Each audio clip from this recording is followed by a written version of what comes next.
뉴욕 이민법원에서의 아이스 체포를 제한한 연방법원 명령이 나온 지 하루 만에 한 남성이 아이스에 또 체포돼 법원 명령 위반 논란이 커지고 있습니다.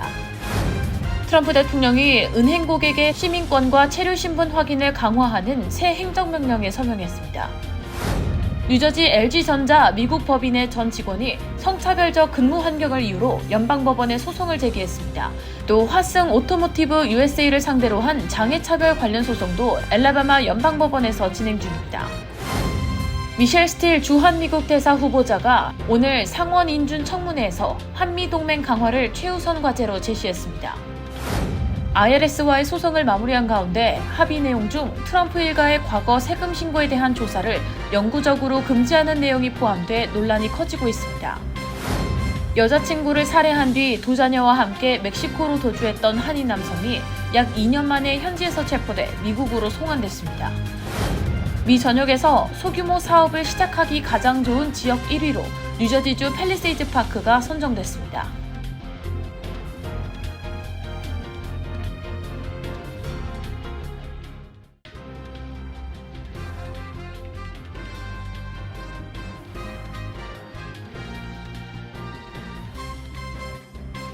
안녕하십니까. KBTV 뉴스9 신영주입니다.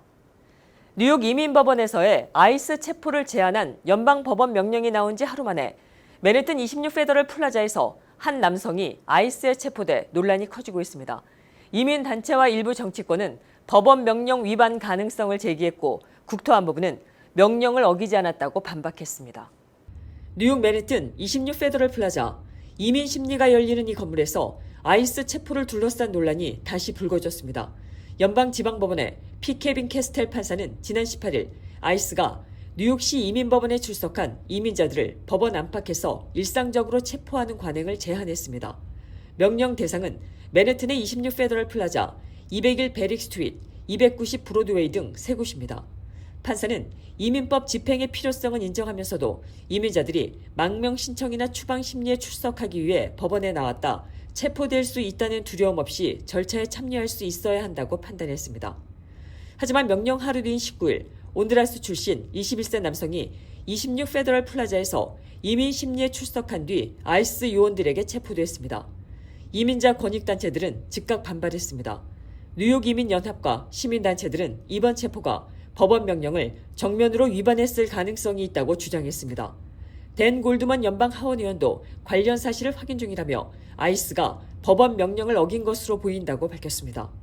반면 국토안보부는 체포된 남성이 블러드 갱단의 현역 조직원이라고 주장하며 아이스는 법원 명령을 위반하지 않았다고 반박했습니다. 이번 법원 명령에도 공공안전에 대한 중대한 위협이 있는 경우 등 예외는 인정됩니다. 따라서 핵심 쟁점은 이번 체포가 그 예외에 해당하는지 여부입니다. CBS 뉴욕은 이 남성이 법률 대리인의 인신보호 청원 제출 이후 화요일 밤 석방됐다고 보도했습니다. 다만 법원이 이번 체포를 명령 위반으로 판단했는지는 아직 확인되지 않았습니다. 법원의 제한 명령 이후에도 아이스 체포가 어디까지 허용될 수 있는지 이번 사건이 첫 시험대가 되고 있습니다. 트럼프 대통령이 은행 고객의 시민권과 체류 신분을 더 면밀하게 들여다보도록 하는 새 행정명령에 서명했습니다. 백악관은 자금 세탁과 금융 시스템 위험 관리를 이유로 들었지만 이번 조치는 합법적 체류 신분이 없는 이들의 금융 서비스 접근을 제한하려고 하는 이민 단속 강화책으로 해석됩니다. 행정명령은 금융당국에 90일 이내 관련 규정 개정안을 마련하도록 지시했습니다. 김은지 기자가 보도합니다. 어제 도널드 트럼프 대통령이 금융규제당국과 정부 부처를 상대로 자금 세탁 및 테러 자금 조달 방지를 위한 고객 확인제도 규정을 재검토하라는 행정명령을 발표했습니다. 이번 행정명령은 은행들이 고객의 시민권과 이민 체류 신분 정보를 보다 면밀히 검토하도록 하는 내용을 담고 있습니다. 특히 규정 개정 과정에서 고객의 합법적 체류 신분과 취업 허가 여부를 자금 세탁 위험 평가 요소로 포함하도록 명시하고 금융당국에 90일 이내에 개정안을 마련하라고 지시했습니다. 백악관은 중국계 자금 세탁 조직과 멕시코 마약 카르텔 문제를 이번 명령의 추진 배경으로 설명했습니다. 현재 미국 내 은행들은 고객 확인 규정에 따라 여권이나 사회보장번호 등 기본 정보를 수집하고 있습니다. 하지만 고객의 시민권 및 이민신분을 의무로 확인하거나 정부와 공유할 의무는 없습니다. 또 비시민권자라는 이유만으로 계좌 개설을 금지하는 규정도 존재하지 않습니다. 새 행정명령은 금융기관이 필요할 경우 고객에게 추가 정보를 요구할 수 있도록 했으며 계좌 보유자의 합법적 체류 자격과 취업 허가 여부를 확인할 수 있는 권한을 부여하도록 추진되고 있습니다. 다만 이번 조치가 당초 검토됐던 방안보다는 다소 완화됐다는 평가도 나오고 있습니다. 앞서 백악관 내부에서는 신규 고객뿐 아니라 기존 고객을 대상으로도 시민권 관련 서류 제출을 의무화하는 방안이 논의됐던 것으로 전해집니다. 한편 은행업계는 관련 정책에 대해 강한 우려를 나타내왔습니다. 금융권은 고객의 이민신분을 확인하는 과정에서 법적 근거가 불명확할 뿐 아니라 행정비용 부담이 커질 수 있다고 주장했습니다.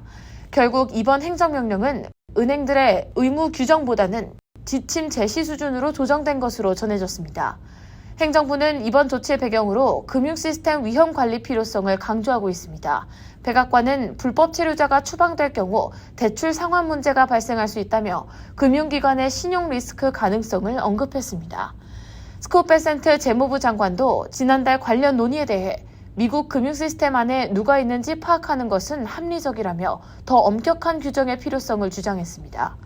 반면 이민자 옹호 단체들은 서류 미비 이민자들은 금융 시스템에서 멀어질 수밖에 없고 현금 거래 중심의 인구가 증가할 수 있다고 우려했습니다. KBTV 뉴스 김은지입니다. 미주 한국일보에 따르면 한국 기업의 미국 법인들을 상대로 한 고용차별 소송이 잇따라 제기되고 있습니다. LG전자 미국 법인 전 직원은 성차별과 적대적 근무 환경을 주장하며 뉴저지 연방법원에 소송을 냈고 화승 오토모티브 USA를 상대로 한 장애 차별 관련 소송도 엘라바마 연방법원에서 진행 중입니다. 일부 한국 기업 미국 법인의 인사 관리와 차별 신고 대응이 법적 검증대에 오르고 있습니다. 뉴저지 연방법원에 따르면 LG전자 USA에서 사용자 경험연구원으로 근무했던 서머 브레셔는 5월 15일 회사를 상대로 손해배상 소송을 제기했습니다. 브레셔는 소장에서 근무 당시 성차별적 발언과 부적절한 언행, 적대적 근무 환경을 겪었다고 주장했습니다. 그는 2024년 10월 LG전자 USA에 입사했으며 면접 과정에서부터 한 상급자가 자신의 신체를 부적절하게 쳐다봤다고 밝혔습니다. 입사 뒤에는 유치하다, 지저분하다는 모욕적인 말을 들었고 외모와 옷차림, 신발, 음식 선택까지 반복적으로 비판받았다고 주장했습니다. 또 다른 상급자 역시 원고의 외모와 직업적 성장 가능성을 깎아내리는 발언을 했다고 주장했습니다. 브레셔는 회사에 문제를 제기한 뒤 오히려 업무 감시와 비판이 심해졌고 인사부에 신고한 이후에는 신고 내용을 추궁받는 등 압박을 받았다고 소장에 적었습니다. 그는 스트레스성 두드러기 등 신체 증상을 겪은 뒤 2025년 12월 사직했다고 밝혔습니다. 이번 소송의 쟁점은 연방민권법 타이틀 7과 뉴저지주 차별금지법 위반 여부입니다. 타이틀 7은 성별과 인종, 종교, 출신 국가 등을 이유로 한 고용차별을 금지하는 연방법입니다. 다만 현재 단계에서는 원고의 주장일 뿐 법원이 사실관계를 판단한 것은 아닙니다. 이와 별도로 엘라바마에서는 화승 오토모티브 USA를 상대로 한 장애차별 등 고용차별 소송도 진행 중입니다. 원고 파멜라 로우리는 크론병과 경추 질환 등 건강 문제가 있었고 회사도 이를 알고 있었다고 주장했습니다. 그는 병원 진료를 위한 근무 시간 조정을 요청했지만 받아들여지지 않았고 이후 근무 기록 문제 등을 이유로 징계를 받았다고 밝혔습니다. 미국 고용법상 직장 내 차별이나 괴롭힘 신고가 접수됐을 경우 회사가 얼마나 신속하고 독립적으로 대응했는지가 향후 재판의 주요 쟁점이 될 수 있습니다. 미셸 스틸 주한 미국 대사 후보자가 상원 인준 청문회에서 한미동맹 강화를 최우선 과제로 제시했습니다. 스틸 후보자는 한미 공동 팩트 시트를 언급하며 이 문건이 세대에 한 번 있을 수준의 안보 협력 업그레이드를 담고 있다고 평가했습니다. 또 한국 내 미국 기업의 동등 대우와 3,500억 달러 규모의 대미 투자 계획도 점검하겠다고 밝혔습니다. 보도에 김은지 기자입니다. 미셸 박스틸 주한 미국 대사 후보자는 오늘 열린 상원 외교위원회 인준 청문회 모두 발언에서 70년 넘게 이어진 한미동맹이 동북아 평화와 안보, 번영의 핵심 축 역할을 해왔다고 말했습니다. 또 주한미군 28,500명과 미국의 확장 억제를 바탕으로 한 연합 방위태세는 여전히 굳건하다고 강조했습니다. 스틸 후보자는 지난해 11월 공개된 한미 공동 팩트시트를 언급하며 이 문건이 한미 안보협력에서 세대에 한 번 있을 수준의 업그레이드를 담고 있다고 평가했습니다. 북한 문제와 관련해서는 자신의 부모가 북한 실향민 출신이라는 가족사를 소개하며 북한에서 많은 사람들이 고통받고 있는 만큼 한미일 3국의 강력한 동맹이 필요하다고 밝혔습니다. 통상 현안도 주요 쟁점이었습니다. 스틸 후보자는 한국에서 활동하는 미국 기업들도 미국 내 한국 기업들과 마찬가지로 동등한 시장 접근권을 보장받아야 한다고 말했습니다. 일부 의원들은 쿠팡 등 미국 기업의 한국 내 차별 가능성을 거론하자 인준을 받으면 이 문제를 분명히 챙기겠다고 답했습니다. 미국 농산물의 한국 시장 접근 문제와 비관세 장벽에 대해서도 한국 정부와 직접 논의하겠다고 밝혔습니다. 더불어 한미 공동 팩트시트에 담긴 3,500억 달러 규모 대미 투자 계획과 관련해서는 재원과 구체적 이행 방안을 확인할 필요가 있다는 입장을 보였습니다. 서울 출생의 한국계 미국인인 스틸 후보자는 일본을 거쳐 미국에 정착했으며 공화당 소속 연방 하원 의원으로 2차례 임기를 지냈습니다. 앞으로 상원 인준 절차를 통과하면 공식적으로 주한미국 대사에 부임하게 됩니다. KBTV 뉴스 김은지입니다. 법무부가 트럼프 대통령 측과 IRS 소송을 마무리하는 과정에서 트럼프 대통령과 가족, 관련 기업의 과거 세금 신고에 대한 기존 감사와 청구를 제한하는 조항을 포함해 논란이 커지고 있습니다.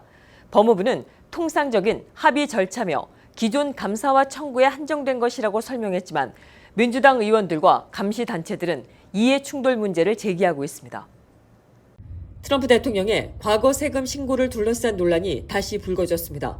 법무부는 트럼프 대통령 측이 IRS와 재무부를 상대로 제기한 100억 달러 규모 소송을 취하하는 조건으로 합의가 이루어졌다고 밝혔습니다. 이 소송은 트럼프 대통령의 세금 자료가 언론에 유출된 사건에서 비롯됐습니다. 전 IRS 계약업체 직원 찰스 리틀존은 트럼프 대통령 등 고소득자의 세금 자료를 언론에 불법 유출한 혐의로 유죄를 인정했고 징역형을 선고받았습니다. 해당 자료는 2020년 공개됐으며 트럼프 대통령이 수년간 연방소득세를 거의 내지 않았다는 논란을 불러왔습니다. 논란은 합의 이후 공개된 추가 문건에서 나왔습니다.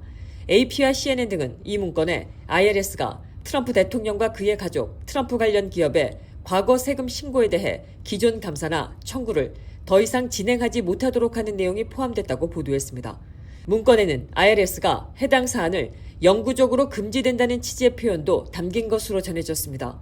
다만 이 조항은 합의 발표일 이전에 제출된 세금 신고와 기존 또는 제기 가능했던 청구에 관한 것으로 미래 세금 신고까지 전면적으로 면제하는 내용은 아니라고 보도됐습니다. 법무부는 양측이 제기했거나 제기할 수 있었던 청구를 포기하는 것은 통상적인 합의 절차라며 기존 감사와 청구에 한정된 것이라고 설명했습니다. 또 법무부는 17억 7,600만 달러 규모의 반무기화 기금을 조성해 과거 정부 권한 남용이나 정치적 표적 수사에 피해를 주장하는 사람들에게 보상 절차를 제공하겠다고 밝혔습니다. 법무부 발표에 따르면 이 기금은 트럼프 대통령이 IRS를 상대로 낸 소송 합의의 일부로 마련됐습니다. 트럼프 대통령과 장남 도널드 트럼프 주니어와 에릭 트럼프, 트럼프 올거니 제이션은 이 기금에서 금전 배상은 받지 않고 공식 사과만 받는다고 법무부는 전했습니다.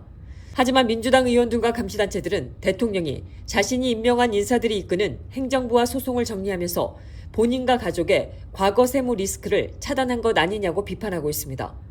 이번 논란의 핵심은 이 합의가 통상적인 소송 종결 절차인지 아니면 현직 대통령에게 과도한 이익을 준 조치인지 여부입니다. 캘리포니아 북부에서 여자친구를 살해한 뒤 두 자녀와 함께 멕시코로 도주했던 한인 남성이 약 2년 만에 현지에서 체포돼 미국으로 송환됐습니다. 수사당국은 제보를 통해 용의자를 특정했으며 함께 있던 두 자녀도 무사히 구조돼 가족에게 인계됐습니다. 김은지 기자가 보도합니다. 연방수사국은 지난 2024년 발생한 여성 살해 사건의 용의자 40세 한인 남성 캠론 이 씨가 멕시코에서 체포됐다고 밝혔습니다.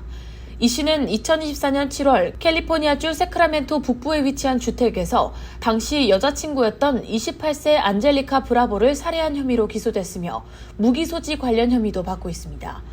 당시 경찰은 주택 내부에서 숨진 브라보를 발견했고 이 씨는 두 자녀인 5세 마테오 이와 4세 아테나 이를 데리고 도주한 것으로 조사 결과 드러났습니다. 수사당국은 이후 이 씨가 차량을 이용해 국경을 넘어 멕시코로 이동한 것으로 보고 국제 공조 수사를 이어왔으며 약 2주 전 접수된 제보를 토대로 이 씨의 위치를 특정한 뒤 멕시코 사법당국과 협력해 검거에 성공했습니다. FBI와 국토안보부, 멕시코 검찰 및 군 당국이 공동 작전을 벌였던 것으로 전해집니다. FBI 세크라멘토 지부는 성명을 통해 이번 체포는 멕시코 현지 시민들의 제보가 결정적이었다고 밝혔습니다. 이 씨는 1급 살인 혐의로 정식 기소됐으며 연방법원은 도주와 관련해 체포영장도 발부한 상태였습니다. 체포 당시 이 씨와 함께 있던 두 자녀는 무사한 상태로 확인됐으며 현재는 캘리포니아에 거주 중인 외조모에게 인계된 것으로 전해집니다. 당국은 아이들이 건강하며 안정적인 상태라고 밝혔습니다. 당국은 이 씨의 체포 이후 사건이 새로운 단계에 접어들었다고 평가했습니다. 세크라멘토 카운티 검찰은 유족이 오랫동안 기다려온 정의 실현에 한 걸음 더 가까워졌다고 밝혔습니다. 이 씨는 현재 샌디에이고 구치소에 수감됐으며 세크라멘토로 이송된 뒤 살인 및 무기 혐의로 재판을 받을 예정입니다. KBTV 뉴스 김은지입니다. 미 전역에서 소규모 사업을 시작하기 가장 좋은 지역 1위로 뉴저지주 펠세스 파크가 선정됐습니다. 펠팍은 높은 사업 성장성과 안정적인 노동력, 통신 인프라 등을 바탕으로 전국 최고 점수를 받았습니다. 관련 소식 김은지 기자가 보도합니다. 미국의 대표적인 온라인 중소기업 대출 플랫폼 온덱이 최근 발표한 연구에 따르면 뉴저지주 버긴 카운티에 위치한 팰리세이즈 파크가 미 전역에서 소규모 창업을 하기 가장 좋은 지역 1위로 선정됐습니다. 이번 조사는 미 전역 약 10,000개 우편번호 지역을 대상으로 진행됐으며 각 지역의 사업 성장성, 매출 수준, 노동인구 기반, 브로드밴드 속도, 세금 환경 등 13개 지표를 종합해 100점 만점으로 평가됐습니다. 팰리세이즈 파크 우편번호인 07650 지역이 최종 총점 72.58점을 기록하며 전국 1위를 차지했습니다. 2위는 우편번호 77006인 텍사스 미드타운 몰로즈 지역이 선정됐고 3위 역시 텍사스주 휴스턴이 차지했습니다. 온덱은 해당 지역들이 안정적인 지역 경제 활동과 성장하는 소상공인 기반을 갖추고 있다고 평가했습니다. 특히 팰리세이즈 파크는 미국 내 한인 인구 비중이 가장 높은 지역 중 하나로 전체 주민의 약 47.8%가 한인으로 조사됐습니다. 미 센서스국 지역사회 조사 자료에 따르면 이 같은 인구 구성은 지역 내 창업 생태계 형성에도 긍정적인 영향을 주는 요소로 분석됐습니다. 펠팍 지역 상권 중심은 브로드에비뉴로 한식당과 베이커리, 슈퍼마켓, 의료서비스 업소 등이 밀집해 있으며 한인 자영업 중심 상권이 형성돼 있는 것으로 알려졌습니다. 버겐 카운티 내에서는 포트리, 에지워터, 리오니아 등도 한인 거주 인구가 많은 지역으로 함께 언급됐습니다. 한편 뉴저지 모리스타운이 이번 조사에서 전국 10위에 함께 올랐으며 상위 5위권 안에 텍사스 지역 3곳이 포함돼 눈길을 끌었습니다. 특히 미전역 소규모 창업하기 좋은 곳 10위 안에 텍사스주는 5개 지역 이름을 올렸습니다. KBTV 뉴스 김은지입니다. 연방수사국 FBI가 전국 차량 번호판 인식 데이터에 접근하기 위한 입찰 절차에 나섰습니다. FBI는 미 전역과 자치령의 도로 고속도로에서 차량 정보를 거의 실시간으로 확인할 수 있는 업체를 찾고 있습니다. FBI는 번호판 전체 또는 일부, 차량 종류, 촬영 장소와 시간, 위치 정보 등을 검색할 수 있는 시스템을 요구하고 있습니다. 계약 규모는 최대 5년, 전체 3,600만 달러에 이를 수 있으며 번호판 인식 카메라 업체인 플롯과 모토롤라 솔루션스 등이 잠재적 업체로 거론됩니다. 하지만 번호판 인식 기술은 사생활 침해와 데이터 보안, 오인식에 따른 잘못된 체포 우려를 낳아왔습니다. 일부 주에서는 연방기관이나 타주 기관과의 정보 공유를 제한하고 있어 향후 법적 논란도 예상됩니다. 미국에서 판매되는 자외선 차단제 상당수가 환경단체의 안전성과 효과 기준을 통과하지 못했다는 조사 결과가 나왔습니다. 비영리 단체 환경워킹그룹 EWG는 올해 자외선 차단제 2,784개 제품을 분석한 결과 자체 기준을 통과해 추천한 제품은 약 20%, 550개에 그쳤다고 밝혔습니다. EWG는 추천 제품 대부분이 산화아연이나 이산화타이타늄을 사용한 미네랄 기반 제품이라고 설명했습니다. 반면 일부 화학성분 자외선 차단제에 대해서는 피부 흡수와 장기 안전성 문제를 지적했습니다. 특히 시판 제품 상당수가 자외선 A 차단이 부족한 점을 핵심 문제로 꼽았습니다. 한편 미 화장품협회는 자외선 차단제 안전성과 효과에 대한 과도한 우려가 제품 사용을 줄여 오히려 피부암 예방에 해가 될 수 있다고 반박했습니다. 미 특수작전부대가 유탄 발사기와 산탄총을 장착할 수 있는 무장 로봇계를 대상으로 실사격 훈련과 현장 평가를 진행합니다. 호주 방산기업 스카이본 테크놀로지스가 개발한 사족 보행 로봇 코디악은 최근 미국 측의 제한적 안전성 승인을 받았습니다. 이번 승인은 미 육군의 독립시험 평가 절차를 거쳐 이루어졌으며 이에 따라 미 특수작전사령부 운용부대와 동맹국 특수부대를 대상으로 훈련과 평가가 진행될 예정입니다. 코디악은 원격 조종 방식의 무인 지상 로봇으로 40mm 유탄 발사기와 12게이지 산탄총 등을 교체에 장착할 수 있습니다. 회사 측에 따르면 계약 규모는 650만 달러로 로봇 14대와 무장 장비 28세트가 포함됐습니다. 다만 이번 승인은 실전 배치가 아니라 평가를 위한 제한적 안전성 승인으로 운용 안전성과 통제 가능성이 핵심 검증 대상입니다. 뉴저지 엘리자베스에서 노숙인과 취약계층을 직접 찾아가는 거리 의료팀이 출범했습니다. RWJ 바나바스 헬스사나 트리니타스 병원은 의료밴을 이용해 거리에서 생활하는 주민들에게 상처 치료와 만성 질환 관리, 정신 건강 지원 등을 제공한다고 밝혔습니다. 의료밴에는 상처 치료 용품과 자동 심장 충격기, 초음파 장비, 심전도 장비 등이 실려 있으며 물과 음식, 방한용품 등 기본 지원 물품도 함께 제공됩니다. 프로그램을 이끄는 에드워드 이건 박사는 병원 밖에서도 장벽을 낮추고 의료 서비스를 제공하는 것이 목표라고 설명했습니다. 잠시 후 커뮤니티 브리핑을 전해드립니다.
계속해서 환율과 증시 이어집니다.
이상으로 5월 20일 수요일에 보내드린 KBTV 뉴스9을 모두 마칩니다. 오늘도 시청해주신 여러분 고맙습니다. 남은 저녁 편안하게 보내시고 저희는 내일 다시 찾아뵙겠습니다.